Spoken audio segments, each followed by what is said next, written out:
Buenas tardes a todos. Como han dicho, mi nombre es Juan Valenciano, soy médico del SUMA 112 de Madrid y ante todo quisiera agradecer al comité organizador y a los moderadores de la mesa el que hayan confiado en mi servicio para presentar un par de casos clínicos, si nos da tiempo, y en particular en mí. Les agradezco mucho que me hayan invitado a este congreso.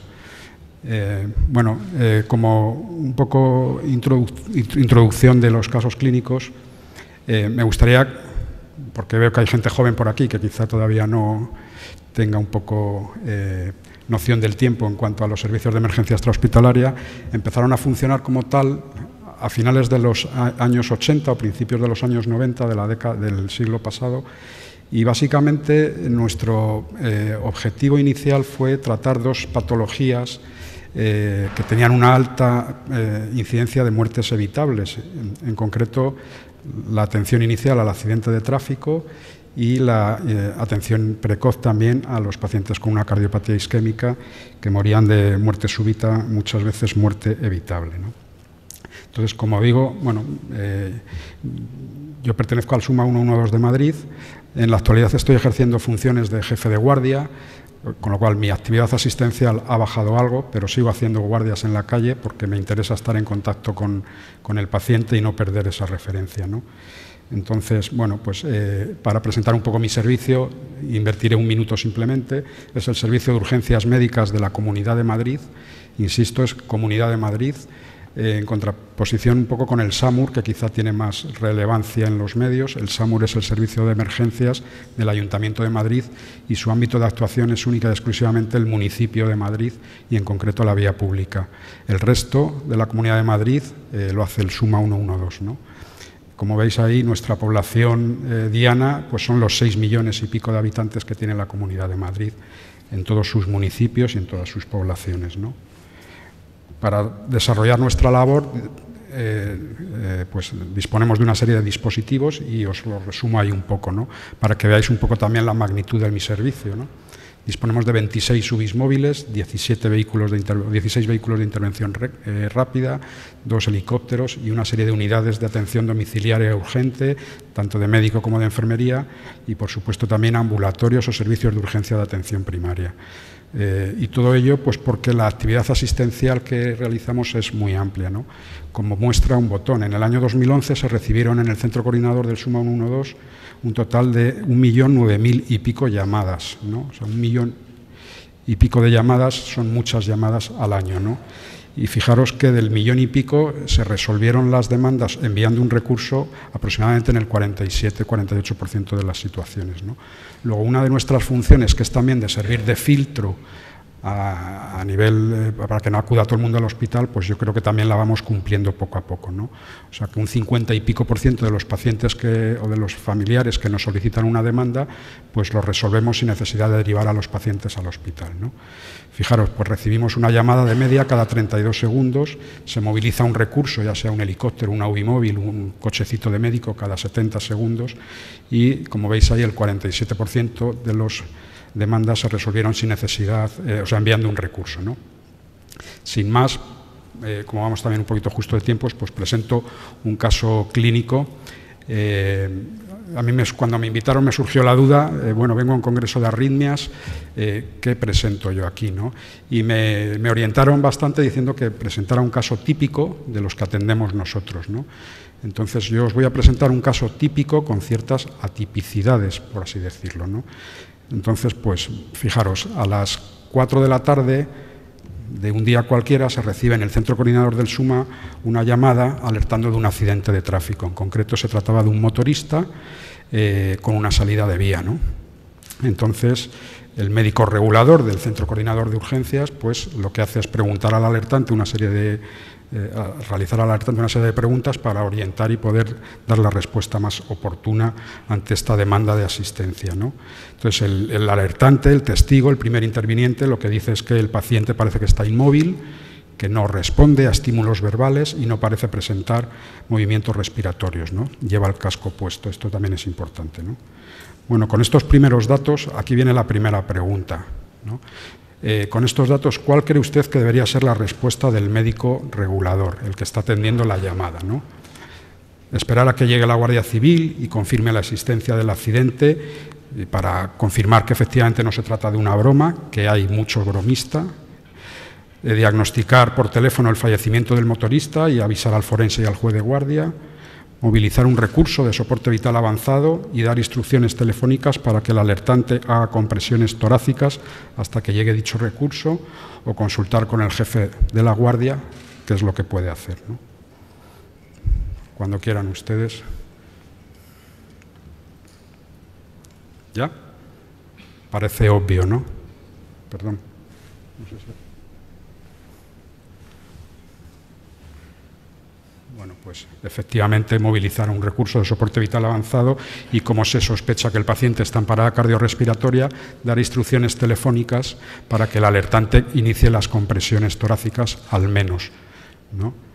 Como he visto que la mayoría de ustedes han acertado, yo les invito, si tienen ustedes alguna inquietud, a venir a trabajar al centro coordinador del SUMA, que siempre necesitamos médicos con criterio clínico, y veo que ustedes lo tienen, ¿no? Por lo tanto, el médico, con buen criterio, decide movilizar un recurso de soporte vital avanzado mientras va dando las indicaciones telefónicas para que el alertante inicie las maniobras de RCP. En este caso se moviliza el helicóptero sanitario, pues porque es el recurso que menos tiempo va a tardar en llegar, ¿no?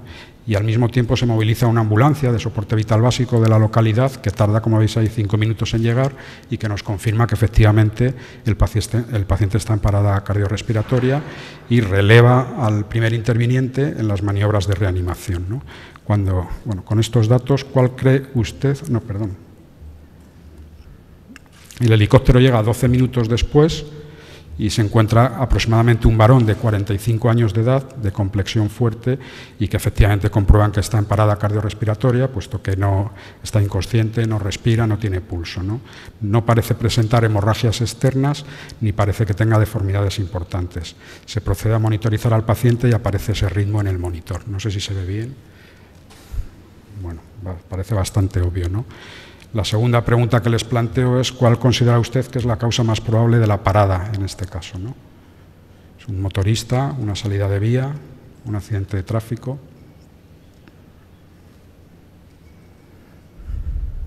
Bien, pues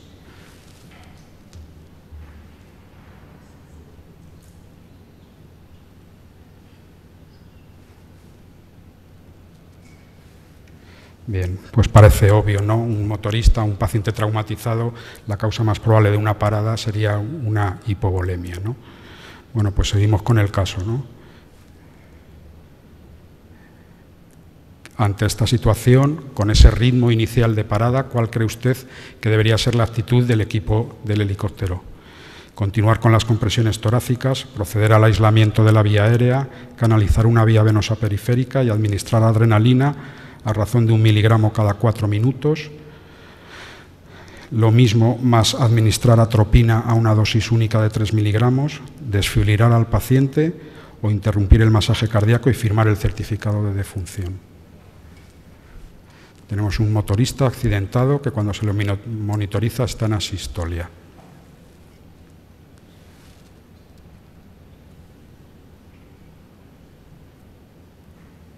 ¿Ya?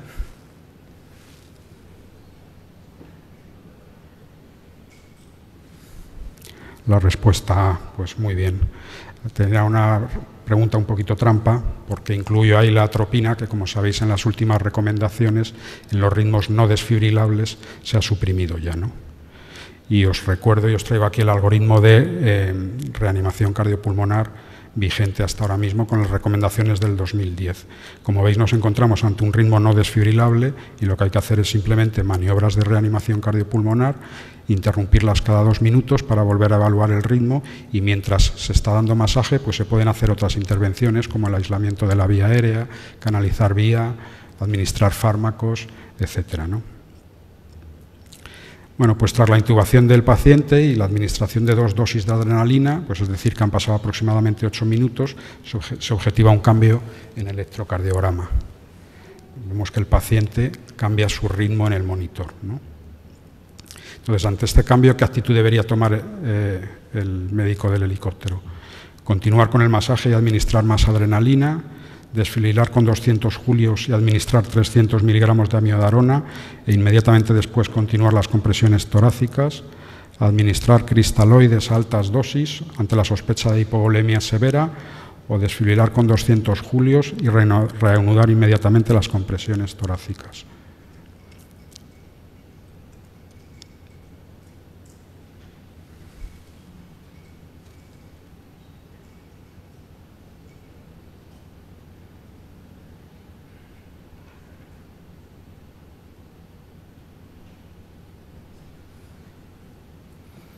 Bien, pues la respuesta correcta efectivamente es la 4, la D, ¿no? Bueno, el paciente, como veis, ha entrado en un ritmo, una fibrilación ventricular, y entonces lo que hay que hacer es desfibrilar, ¿no? Volvemos a poner, si queréis, el algoritmo. Y veis que los ritmos desfibrilables, lo que hay que hacer es desfibrilar e inmediatamente después de la desfibrilación, pues habrá que continuar con el masaje, etcétera. Pero cuando veamos un ritmo desfibrilable en el monitor, el tratamiento efectivo, desde luego, es administrar un choque. En cuanto a la amiodarona, las recomendaciones dicen que hay que administrarla en fibrilaciones ventriculares que son refractarias o resistentes y se consideran como tal cuando por lo menos se ha desfibrilado 3 veces. Por lo tanto, la primera dosis de amiodarona no se administrará hasta después de la 3ª desfibrilación. Una cosilla que me gustaría recordar. No hay ningún antiarrítmico que sea eficaz en la fibrilación ventricular. Se utiliza cuando no hay otra posibilidad terapéutica para facilitar la desfibrilación. Entonces, nunca olvidéis, tratamiento de una taquicardia, tratamiento de la fibrilación auricular, de otra cosa así, puede valer un antiarrítmico, puede, no siempre vale. Jamás ningún fármaco antiarrítmico ha sido probado ni ha sido efectivo en el tratamiento de la fibrilación ventricular, salvo los beta bloqueantes en pacientes con tormenta arrítmica. Eso es un concepto que debe salir como el de fiebre y soplo endocarditis. Sí, bueno, efectivamente en RCP no hay ninguna recomendación clase 1, claramente, salvo el masaje y la desfibrilación. Todo lo demás se supone, todo lo demás que está en las recomendaciones se supone que le hace bien al paciente, pero no está absolutamente demostrado, ni tan siquiera la adrenalina se puede considerar que es un fármaco clase 1. Entonces, pues veis aquí que lo que se hace es, ante el trazado de la fibrilación ventricular, aplicar la primera desfibrilación e inmediatamente después se reanudan las compresiones torácicas, ¿no? A los 2 minutos se para, se vuelve a evaluar el ritmo, vemos que el paciente sigue en fibrilación ventricular y por lo tanto se vuelve a administrar otra segunda descarga a 200 julios, ¿no? Como ya le toca adrenalina, puesto que han pasado 4 minutos desde la última adrenalina, pues se le pone adrenalina. A los 2 minutos, como siempre, paramos, volvemos a evaluar el ritmo y vemos que el paciente sigue fibrilando, pues se le vuelve a administrar otro tercer choque, ¿no? Y como va después del tercer choque, se le pone la primera dosis de amiodarona. Se continúa con las compresiones torácicas, ¿no? A los 2 minutos se para, se vuelve a evaluar el ritmo y vemos que ya hay un cambio de ritmo, ¿no?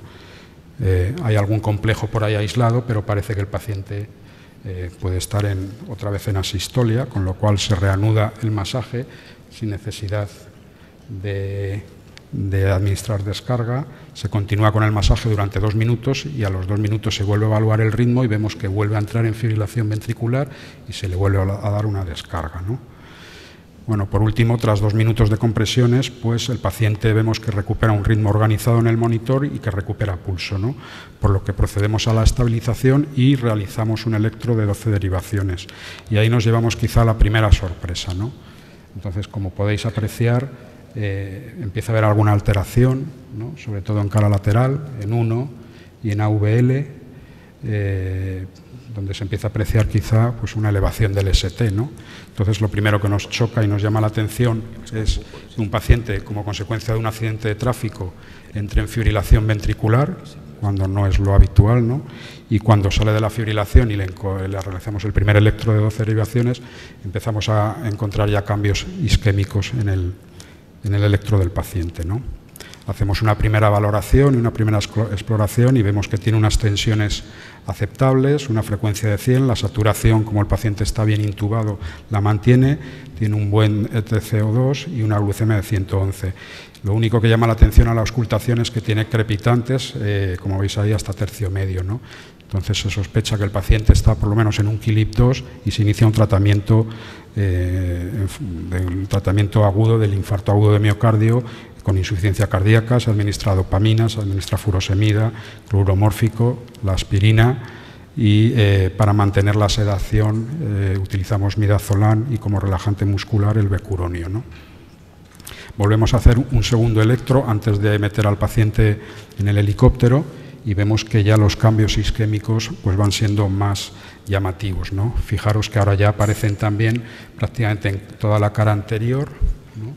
Se mantienen en la cara lateral y empiezan a aparecer también cambios isquémicos mucho más evidentes en la cara anterior, ¿no? Y entonces, pues con esto ya contactamos con el centro coordinador para pedirle una cama en un hospital con una unidad de hemodinámica, ¿no? Y procedemos al procedimiento ya implantado en nuestro servicio desde hace unos cuantos meses de hipotermia terapéutica, ¿no? Con el objeto de que preservar de alguna manera el mayor número de neuronas y que el paciente quede con el menor número de secuelas posibles, ¿no? Entonces esto es una novedad dentro de lo que cabe, dentro de los servicios de emergencia extrahospitalarios. Se están empezando a aplicar también procedimientos para iniciar la inducción en la hipotermia, ¿no? Luego en el hospital continuarán con la inducción, harán el mantenimiento, el recalentamiento y la normotermia, ¿no? Pero ya en los servicios de emergencia empezamos a tratar a la gente en la calle porque está demostrado que en cuanto recuperan el pulso, cuanto antes empiecen a aplicar el enfriamiento del paciente, mejores son los resultados. Incluso hay estudios ya que están empezando a investigar el aplicar la hipotermia intraparada cardíaca, no cuando el paciente salga de la parada, sino empezar a aplicar ya la hipotermia durante la fase de reanimación, pero todavía están en estudio, ¿no? Este es mi despacho, como suelo decir, cuando yo hago guardias en el helicóptero. Pues fijaros, no sé si alguna vez habéis tenido la ocasión de montaros en un helicóptero sanitario, pero fijaros, es un habitáculo muy pequeño, ¿no? Ahí pocas cosas se pueden hacer. Por eso quizá los que trabajamos en el helicóptero somos mucho más agresivos, entre comillas, con el paciente que el que trabaja en una UBI móvil, que en un momento dado se puede parar en el arcén, tiene bastante espacio como para poder hacer más técnicas en el paciente, ¿no? El paciente que entra en el helicóptero, pues ya poco se le puede hacer, ¿no? Por eso nos anticipamos muchas veces, intubamos a pacientes que a lo mejor en otras condiciones no sería necesario intubarlos, etcétera, ¿no? Entonces, pues iniciamos el vuelo, nos dan hospital de referencia, iniciamos el vuelo con el paciente y durante el vuelo observamos en el monitor un nuevo cambio. Vemos que el paciente vuelve a fibrilar, ¿no? Y ahora yo les planteo una pregunta. ¿Qué hacemos, no? Estamos volando, un paciente durante el vuelo presenta una fibrilación, un nuevo episodio de fibrilación ventricular. Entonces, comunicar la incidencia al comandante de la aeronave y solicitar que tome tierra lo antes posible para proceder a la desfibrilación, o comunicar la incidencia al comandante y esperar su autorización para poder desfibrilar en vuelo, continuar hasta el hospital de destino haciendo compresiones torácicas y una vez allí desfibrilar al paciente, o desviar el vuelo hacia el Instituto Anatómico Forense.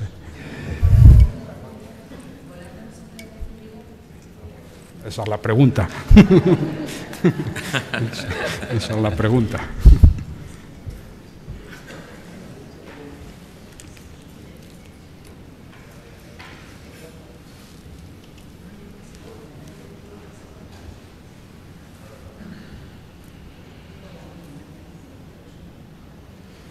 Bueno, la mayoría de ustedes han optado por la C, que es continuar hasta el hospital de destino, ¿no? Perdón. Continuar hasta el hospital de destino haciendo compresiones torácicas y una vez allí desfibrilar al paciente. ¿Ustedes creen que ahí se puede dar compresiones torácicas? ¿Alguien se puede poner de pie ahí y empezar a hacer compresiones torácicas? Ya les digo yo que es imposible, porque además, en función también de las turbulencias que haya, el que vaya de pie en el helicóptero va a ir dando tumbos y va a ser muy difícil, ¿no? Ahora en los helicópteros llevamos cardiocompresores también mecánicos, ¿no? Pero lo que se hace en este caso es pedir la autorización del comandante y cuando nos la dé, porque en el helicóptero el que manda es el comandante, cuando nos la dé procederemos a desfibrilar en vuelo. Hay que tomar una serie de precauciones para poder desfibrilar en vuelo. Básicamente es el comandante cierra el oxígeno, el paso de oxígeno hacia la cabina de atrás. Cuando montamos a un paciente en el helicóptero de estas características, le montamos con el colchón de vacío, que es un buen aislante, ¿no? Y lo que hacemos es ponerle parches adhesivos desfibrilables al paciente para no tener la necesidad de, con las palas del monitor desfibrilador, que en un momento dado con una turbulencia a lo mejor al que desfibrilas es al compañero y no al paciente, ¿no? Entonces, con estas simples recomendaciones o estas simples pues se puede desfibrilar perfectamente en vuelo, ¿no?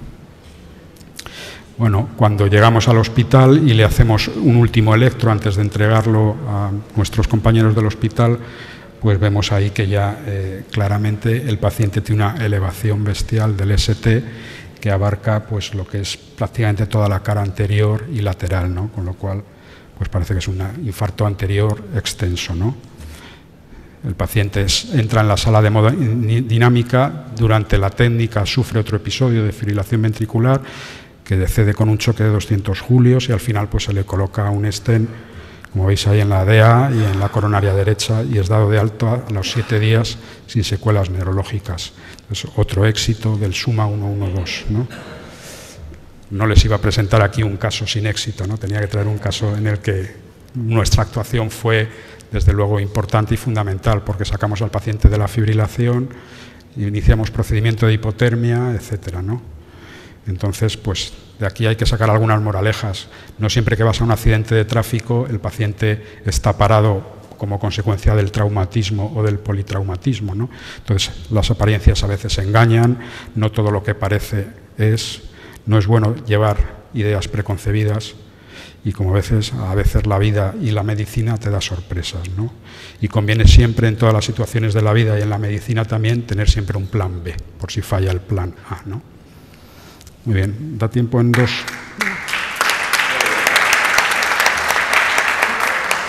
Juan, una pregunta que te quería hacer. Cuando tienes una sospecha de un síndrome coronario agudo, ¿perdón? Y tenéis una sospecha de un síndrome coronario agudo, como parece que fue el caso, ¿no?, del compañero que lo atendió ya un poco por encima, ¿no?, antes de llegar al helicóptero, ¿hacéis algún tipo de profilaxis de arritmias ventriculares sistemáticamente o seguís con el protocolo de RCP de un modo sistemático? Profilaxis, bueno, en este caso en concreto le habíamos puesto ya los 300 miligramos de amiodarona intraparada, ¿no?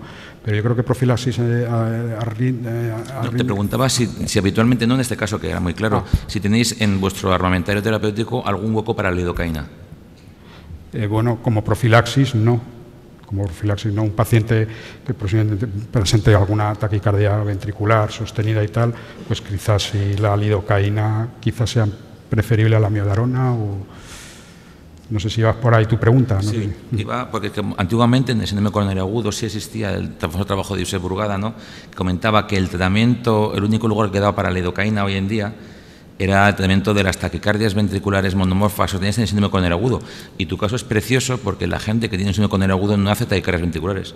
¿Por qué? Porque es una arritmia de cicatriz. Hace fibrilaciones ventriculares y hace taquicardias helicoidales, ¿no? Entonces me parece que es perfectísimo el ejemplo para pensar que en el síndrome coronario agudo lo que hay que pensar es en la energía, en la desfibrilación y nunca en los fármacos. O sea, es un caso perfecto. Enhorabuena, Juan, magnífico, ¿eh? Bueno, yo, como cada 5 años se reúnen los expertos y cambian las recomendaciones en RCP, ya en el año 2010 hubo un cambio bastante importante con respecto al 2005, suprimieron la atropina, suprimieron la administración de fármacos por el tubo endotraqueal, etcétera. Pues lo mismo en el 2015 acaban también suprimiendo la amiodarona y al final pues la RCP va a ser masaje y desfibrilación y ya está. Hombre, piensa que los expertos también tenemos que vivir de algo, Juan. Si no cada 5 años nos reunimos, ¿qué vamos a hacer, hombre? Yo estoy de acuerdo. No seas tan duro. Leí un artículo que defendía cambios en la RCP básica y basarse únicamente en lo que tú acabas de decir, en el masaje cardíaco y la desfibrilación. Y no hablan ya de ventilación. no hablan de 32. O sea, no está todavía este estado, es un artículo, ¿no? Pero ya hay opinión a ese respecto, que la ventilación no es importante, lo importante es el masaje, ¿no? Eso decía, bueno, es una opinión, es un nivel de evidencia C, pero está ahí, ¿no? Bueno, de hecho, en el 2005, antes del 2005, la recomendación era 15-2. En el 2005 se pasó a 32, dando más importancia al masaje, y ahora ya incluso en las recomendaciones te dicen de que el que no quiera hacer ventilación boca a boca, que no la haga, pero haga compresiones. En este caso también, al principio os dais cuenta que el médico coordinador al alertante le dice que haga RCP, pero la RCP que nosotros por teléfono decimos que haga el alertante es simplemente masaje, porque o es alguien que ya sabe hacerlo, o cómo le explicas tú a alguien por teléfono cómo abrir la vía aérea, cómo no sé qué, cómo no sé cuánto. Pues se le explica sucintamente cómo dar masaje y que esté dando masaje sin parar, hasta que llegue el equipo nuestro avanzado, ¿no? Oye, y 12 minutos de RCP hasta que llega el helicóptero y empiezan a hacer reanimación avanzada, ¿no? O sea que sí, 12 minutos es un tiempo bastante bueno, teniendo en cuenta que el helicóptero, desde que se le activa hasta que se pone en marcha, por lo menos 3 o 4 minutos calentando motores pasan, ¿no? Tuvo la suerte que el accidente fue cerca de la base donde está el helicóptero. Este helicóptero que os enseñaba es el que tiene la base en el Parque de Bomberos de Las Rozas, y el accidente fue en la M601, o sea que en realidad se tarda muy poco en llegar, ¿no? Otras veces tardamos más.